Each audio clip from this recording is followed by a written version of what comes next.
Welcome to today's video. Today is a full-on masterclass on habit formation and destroying habits that you want to get rid of. Let's dive in. Did you know that about half of what you do is a habit? So there's a study that was done at Duke University that found that approximately 40% of our daily actions are driven by habits instead of new decisions. There was also another study that was done at Harvard that found that about 48% of what it is that we do are habits. And when we are just doing this, you have to think about it. That's nearly half for those two, right? Which means that we are unconsciously doing about 50% of what we do throughout the day, we're not even consciously paying attention to. It's just habits of stuff that we've been doing for so long. Some of them are good, some of them are bad, some of them are just whatever. You don't really need to put a label on it. But when you look at a habit, what is a habit exactly? They are basically automatic routines that control all of our daily actions in some way. And it could be the act of just brushing your teeth, something that you've done thousands of times, or it can be a really complex cognitive process like how we react to somebody that looks like someone that we used to know, and we react to them based off of past traumas that have happened to us. And so when you look at it, the first thing I always ask myself is why, right? So I ask myself that about myself all the time. Why am I this way? Why do I do this? Why do I act this way? Why did I do that? But when I look at this and I look at habits, the first question I have for myself is why does our brain make a habit? Like, what's the actual point? Because our brain and our body are not going to do something that's not efficient and good for us to do. So when you look at it, critical thinking and actually having to use your brain to think, okay, I'm going to get done here. I'm going to walk down the stairs. Okay, I'm going to take my key out of my pocket. I'm going to get in my car. I'm going to drive. I'm going to turn left here. And you're actually doing all of the critical thinking. It is one of the most energy consuming things that your body does. Your brain only accounts for about 20% of or 2% of your body weight, but 20% of your energy is used by your brain a day, which is why you can have a day where you're just sitting around, you're working, and your body rarely even moves. So the physical body doesn't do a whole lot, but you did a whole lot of mental work, and then you're exhausted at the end of the day, right? And so habits help reduce all of the cognitive load of just the everyday tasks that we have, which then help us, focus on other things. And so when you look at it, habits are extremely important to our lives. And a lot of us have built really good habits over our lives. And all of us have built really bad habits in our lives as well. And it's about the act of taking a step back and saying, okay, is this one that I want to keep or is this one that I want to change? And with habits, they help us carry out tasks with not a whole lot of mental effort, which then free up other cognitive resources to do more complex things or to do new things. And so it's good, but it's also bad. It's a double-edged sword. On one hand, it's really important for our mental efficiency. But on the other hand, it can lock us into patterns and behaviors that can make it really hard for us to change, especially when those habits are unhealthy and we really want to change them, but it's kind of ingrained into us. We need to kind of rip them up at the roots. And so when you understand the science of habit formation, it isn't just about knowing why we do what we do, but it's about that and why we do it. But it's about understanding it and understanding it enough to then make positive change in our lives, to put in the right habits and get rid of the bad habits. So then we start to think about how exactly are habits formed and how can we use habit formation to build lasting habits and get rid of all the bad habits, right? And so habits are, like I said, they're basically behaviors that we perform with little or no conscious thought. And according to science, they are the product of a 3-step process, and it's called a habit loop. And the first guy to find this was a professor named Dr. Charles Duhigg. He wrote a book called The Power of Habit. Even though I love the book Atomic Habits, it's kind of a ripoff from The Power of Habit. They add an extra step to Charles Duhigg's original one, and then he wrote an entire book around it. Both are great books, but Charles Duhigg is the OG in this. And so basically, this is how it works, okay? There is a cue, and the cue is the trigger that initiates the habit. And it can be an external environmental cue, but it can also, and what I mean like external cue, it could mean like the location that you are. It could be a notification on your phone. It could be someone else walking in. Those are all external cues, but it could also be an internal cue, like a specific time of day, or when you start to a specific emotional state, when you start to feel a certain way, right? It could be somebody says something to you and it changes the way that you feel. And now that's the internal cue for you. And so when you look at, like, for instance, people that are addicted to cigarettes, they're addicted to cigarettes, of course, for the nicotine, but nicotine you only stay addicted to for 100 hours. So you're looking at basically 4 days that you can stay addicted to nicotine and that it's in your system. And so most people are addicted to nicotine, but what they're actually really addicted to more than anything else is the cue of the thing that happens that makes them want a cigarette. And so they could, for instance, wake up and have a cigarette first thing in the morning for the past 10 years while they're reading the paper. And they're so used to that as soon as they wake up in the morning, that's the first thing that's the cue. And then they have to go into the routine. They want to go into the routine. Most people, this is how it works with coffee, right? We wake up, go to the bathroom, have water, and then immediately want coffee because we've been doing it for 10 or 15 years, maybe longer. And so for me, my cousin has been addicted to cigarettes for a really long time, and it's really hard for him to break the habit of smoking cigarettes because he's worked at the same restaurant as a chef for 10 years. And so he goes on his cigarette break and he goes to the exact same location, which is an outdoor area and a bench that they have out there, and smokes a cigarette. And so he's just used to it. So he does want to have a break and have a cigarette, or to have a break period, but then he goes to the same area, and that environmental cue, being at work, being at the exact same location, is actually what triggers him wanting to have the next thing, and which is the cigarette. A lot of people will drink and then they have a cigarette with the drink, and that's the cue example. The example that I said earlier of coffee is probably everyone who drinks coffee can relate to that one. You just feel like you want in the morning. That is the cue. And so with external cues, there's way more external cues than you realize, and you're not even really conscious of. You're being influenced by your environment all of the time.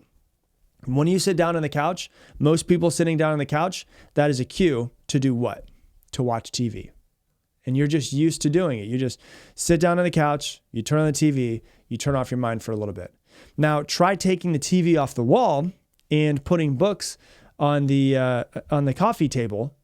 And it's going to feel awkward the first few times you sit down and you don't turn the TV on, because you're in that habit loop of the cue is right here. And now your environment has changed. Hopefully we can get that environment changed to change the actual routine. So that can be an external cue. An internal cue can be like you get stressed and you want a glass of wine, or you want a cigarette, or you do work. You do something to not feel the stress. And so these internal cues can also influence the next thing, which is the routine. So the first thing is the cue. The next thing is the routine. And this is the behavior itself that we want to change. And so it's whatever it is that you do. It could be the cigarette, it could be the glass of wine, it could be the coffee, whatever it is for you. It could be, getting anxious. That's the routine that your body naturally goes into. And so that's the thing that we're trying to change. Or if we want it to be stronger, we want to develop a really good habit, it's the thing that we want to reinforce. It's typically what we think of when we think of habits. And the routine is basically the habit itself. So it's cue, routine, and then the last part of it is the reward. Every single habit that you have has some sort of reward to it, whether you realize it or not. Every habit does. It might not seem like it's a reward to you or a reward that you want, but it has it. So, this is the positive reinforcement that follows the routine. It's the reason why you keep doing the behavior and eventually form a habit out of it. And so the reward satisfies a particular craving and makes our brains associate the routine with something beneficial. So prompting us to repeat the behavior when the cue is encountered. And so that's how the habit loop happens. It's the cue. Something internally or externally triggers us to then want to go to the habit, which is the routine, and then we get some sort of reward for it. Usually it's dopamine, any of that type of stuff. So I'll give you a few examples and show you kind of how this works, right? So a cue, could be getting stressed out. Something happened at work. So the stressed out and you're at home and something happened at work and you're thinking about it while you're at home, that's the cue. This feeling of stress inside of your body. The routine for a lot of people is eating until they're uncomfortably full or having too much sugar. And so that's the routine. And a lot of people don't realize there's a lot of feelings and emotions that eating can actually give people. When you digestion is the most energy consuming thing that your body does. It is the most energy consuming thing that your body does. And so your body has to send a ton of energy to digesting that food. That's why a lot of times you get tired after you eat. And if you have a lot of energy going to that food, that's less energy that's going to the brain, which then makes you feel more relaxed. So you're not concentrating on the stress. Same way that, for some people it might be food, other people it might be a couple of drinks. It could be the exact same thing, right? Cue, you get stressed out at work. Routine, you go and have a couple glasses of wine when you get home. The reward is that your brain, when you have a drink, it turns off the prefrontal cortex part of your brain, which is the executive thinking, and other parts of your brain as well, which then just make you more calm. So the same way that drinking can make somebody calm, eating a lot can make somebody calm because it requires so much energy from your body that it actually turns off some of the energy going to your brain, so you can't keep thinking so much about all the stuff that's stressing you out. Okay, so that's an example of a cue, routine, reward. Another thing that people do sometimes is nail biting. And the cue for them is feeling nervous or bored or anxious about something. And because of that, what they start doing, and they started learning this in childhood, is they bite their nails. And the act of biting their nails and focusing, because it is such a small and minuscule thing that you have to do, and the act of it is it's a distraction from uncomfortable emotions. And so instead of actually feeling and thinking about your emotions, you can go to biting your nails because of the fact that that's requiring you to, it's distracting you from the uncomfortable emotions. So if you have children that bite their nails, it's usually them distracting themselves from uncomfortable emotions or thoughts or feelings. And so those are kind of like bad ones. And we've talked a lot about bad habits, but you can also have good habits as well. You can use the habit loop for good habits as well. And so let's say that you want to start having a daily exercise habit, right? So what you would do is your cue could be coming home from work. And without fail, if you just want to give yourself like 14 days in a row of just trying this and seeing if you can get it to kind of click. When you come home, immediately put your workout clothes on and do a 30-minute workout. Go for a run, whatever it is. So the cue is coming home from work. The routine is changing into workout clothes, doing a 30-minute workout. The reward is the adrenaline that's going through your body, the endorphins that are going through your body, the feeling of being accomplished, being proud of yourself for showing up.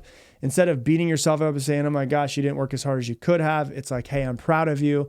And your body starts to release dopamine. And when your body releases dopamine, your body wants more dopamine. So it starts saying, hey, this thing that we just did before is really good for us. So this is something that we continue to keep focusing on. So another thing that could be good for you is healthy eating, right? So you get the cue of feeling hungry around lunchtime, and normally you would run over and go to get fast food, or you would get McDonald's or something. And instead of going and taking that route, you decide that you're going to get a chicken salad. And so you get yourself a chicken salad, and you enjoy a tasty meal, and you start to feel good about yourself, and you tell yourself that you're proud.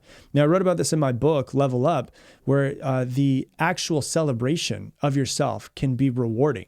You don't have to have something, do something. It can literally just be like, I'm closing your eyes and saying, I'm so proud of you for making the right decision. I'm so proud of you for making the right decision. And that will release dopamine, and this is called the dopamine reward system. That's what I talk about. It's probably my favorite chapter in the book, chapter 12, dopamine reward system, and setting up your life based off of dopamine reward systems. Because when you get dopamine, you want to come back and do it again. So then now you're starting to get more, if the word is correct, addicted to enjoying and making a healthy choice and being proud of yourself for making the healthy choice than the bad choice of fast food. Let's say that you want to start meditating, right? The cue can be whenever you start feeling stressed, whenever you start feeling anxious, instead of eating, instead of drinking, instead of smoking, instead of scrolling on social media, all of those things to distract yourself in some sort of way, you're going to sit with it.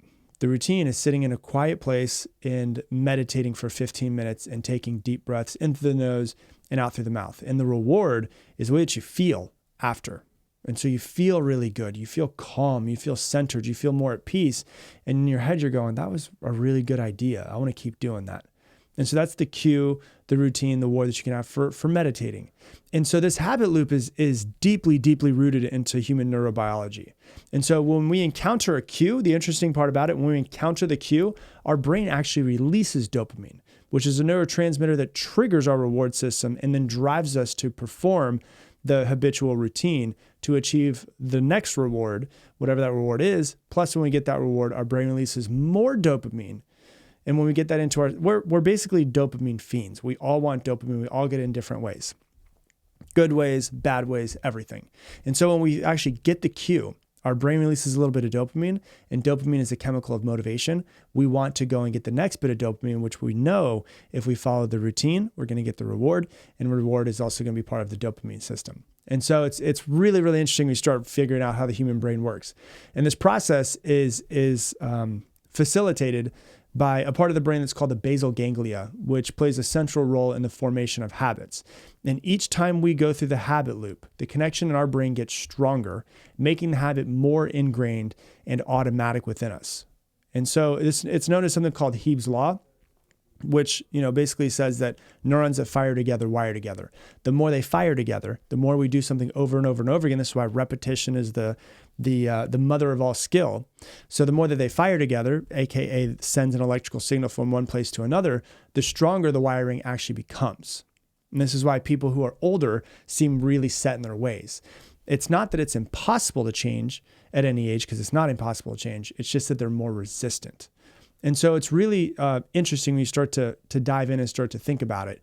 And when you look at this, you go, yeah, it's really not that difficult. If I have some sort of habit that I'm trying to change, what is my cue?